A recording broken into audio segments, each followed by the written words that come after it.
Hello दोस्तों, fire insurance में आप अपनी प्रॉपर्टी को कवर करते हैं जो कि आपकी ज़िंदगी भर की मेहनत हो सकती है। ऐसे में फायर इंश्योरेंस पॉलिसी लेते वक्त आपको काफ़ी चीज़ों का ध्यान रखना चाहिए, जिससे अगर कोई ऐसी घटना बने तो आपको क्लेम लेने में कोई भी परेशानी ना हो। तो चलिए दोस्तों, जानते हैं आज के इस वीडियो में कि फायर इंश्योरेंस पॉलिसी लेते वक्त आपको किन किन बातों का ध्यान रखना चाहिए। तो चलिए शुरू करते हैं आज का वीडियो। यूबीएन कंपनी, बीमा लो बेफिक्र रहो। दोस्तों, फायर इंश्योरेंस पॉलिसी लेते वक्त आपको सबसे पहले सही कंपनी का चुनाव करना चाहिए। सही कंपनी का चुनाव करने के लिए आपको कंपनी के क्लेम सेटलमेंट रेशियो के बारे में जानना चाहिए, जिसके लिए आपको नीचे डिस्क्रिप्शन में क्लेम सेटलमेंट रेशियो का लिंक मिल जाएगा। आप वहां पर डिस्क्रिप्शन में जाकर सभी अलग अलग कंपनियों के क्लेम सेटलमेंट को देख सकेंगे। उसके अलावा कंपनी के बारे में और भी कुछ डिटेल्स आपको जाननी चाहिए, जैसे कि क्या इस कंपनी ने पहले फायर इंश्योरेंस के रिलेटेड कोई क्लेम आगे सेटल किया है, अगर किया है तो उसमें किस प्रकार से उसने इस क्लेम को सेटल किया है, इसकी जानकारी भी आपको लेनी चाहिए। ये सभी जानकारियाँ आप जिससे इंश्योरेंस ले रहे हैं उससे भी मांग सकते हैं। इसके अलावा दूसरे पॉइंट की बात करें तो फायर इंश्योरेंस पॉलिसी लेते वक्त आपको अपनी कंपनी या फैक्ट्री का एड्रेस देने में खास ध्यान रखना होता है। फायर इंश्योरेंस पॉलिसी आपके एड्रेस के ऊपर ही डिपेंड करती है। आप जो एड्रेस फायर इंश्योरेंस पॉलिसी के प्रपोजल फॉर्म में लिखते हैं उसी प्रॉपर्टी को इस इंश्योरेंस पॉलिसी के अंतर्गत कवर किया होता है। तो अगर आप एड्रेस देने में कोई भी गलती करते हैं तो बाद में क्लेम के समय पर आपको दिक्कत हो सकती है, या फिर कभी आप बाद में अपना एड्रेस चेंज करते हैं तो इसकी जानकारी आपको इंश्योरेंस कंपनी में देनी होती है। पॉलिसी में एंडोर्समेंट करा के अपनी पॉलिसी में एड्रेस चेंज करवाना होता है। अगर आप ऐसा नहीं करवाते हैं तो आपको क्लेम नहीं मिलता है, क्योंकि ये जो फायर इंश्योरेंस पॉलिसी होती है वो एड्रेस पर ही डिपेंड करती है। अगर आपकी फैक्ट्री का एड्रेस चेंज हो जाता है तो आपको इंश्योरेंस पॉलिसी के अंदर भी एड्रेस चेंज करवाना होता है, तभी आपको वहाँ पर क्लेम मिलता है। इसके बाद तीसरा पॉइंट है अपने प्रॉपर्टी का सही रेट और सही लागत इंश्योरेंस कंपनी को बताना।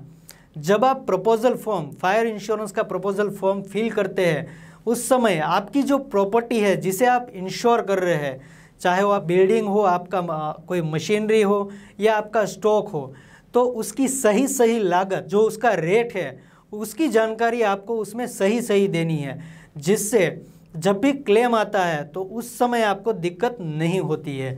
अगर आप उसकी सही जानकारी नहीं देते हैं तो क्लेम के समय पर आपको काफ़ी सारी परेशानियां हो सकती है। इसके अलावा अगर अभी आपकी मशीन की कीमत 50 लाख है और आप अपनी मशीनरी का इंश्योरेंस करवा रहे हैं, उसके बाद उसमें आप कुछ अपग्रेड करवाते हैं, तो इसकी जानकारी भी आपको अपनी पॉलिसी में अपडेट करवानी चाहिए, जिससे बाद में क्लेम लेते समय आपको परेशानी ना हो। इसके बाद चौथा पॉइंट है कवरेज की सही जानकारी लेना।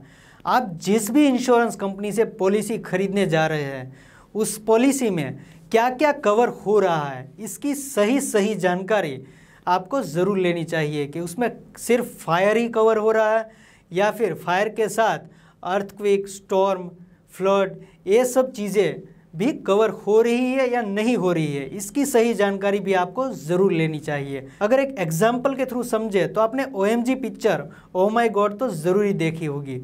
उसमें कांजी भाई की शॉप जो है वो भूकंप में गिर जाती है और इंश्योरेंस कंपनी ये कहकर मना कर देती है कि एक एक्ट ऑफ गॉड है और इसके कारण उनको क्लेम नहीं मिल पाता है। तो जब आप इंश्योरेंस पॉलिसी, फायर इंश्योरेंस की पॉलिसी खरीदें तो उसमें ऐसी कोई कंडीशंस तो नहीं है, ऐसी कोई लिमिट्स या कंडीशंस तो नहीं है, इसकी सही जानकारी आपको ज़रूर ले लेनी चाहिए कि इसमें earthquake, storm, flood, lightning, implosion, explosion, riots, ये सारी चीज़ें कवर है कि नहीं है, या सिर्फ आप प्योर फायर इंश्योरेंस पॉलिसी ही खरीद रहे हैं, ये जानकारी आपके पास ज़रूर ही होनी चाहिए। अब पांचवा पॉइंट है कि फायर इंश्योरेंस पॉलिसी लेते वक्त आपको अपना रिस्क डिस्क्रिप्शन, यानी कि अगर आप अपने बिजनेस या किसी फैक्ट्री के लिए इंश्योरेंस पॉलिसी ले रहे हैं तो वहाँ पे क्या वर्क हो रहा है, उसमें रिस्क कैटेगरी क्या है, इसकी आपको सही जानकारी प्रपोजल फॉर्म में देनी होती है। फायर इंश्योरेंस का जो प्रीमियम होता है वो रिस्क डिस्क्रिप्शन पर ही डिपेंड होता है। आपकी फैक्ट्री में, आपके बिजनेस प्लेस पे क्या काम हो रहा है, उसके अंदर हजार्डियस गुड्स यूज़ होता है कि नहीं होता है, इसके ऊपर आपके फायर इंश्योरेंस का जो प्रीमियम है वो डिपेंड करता है।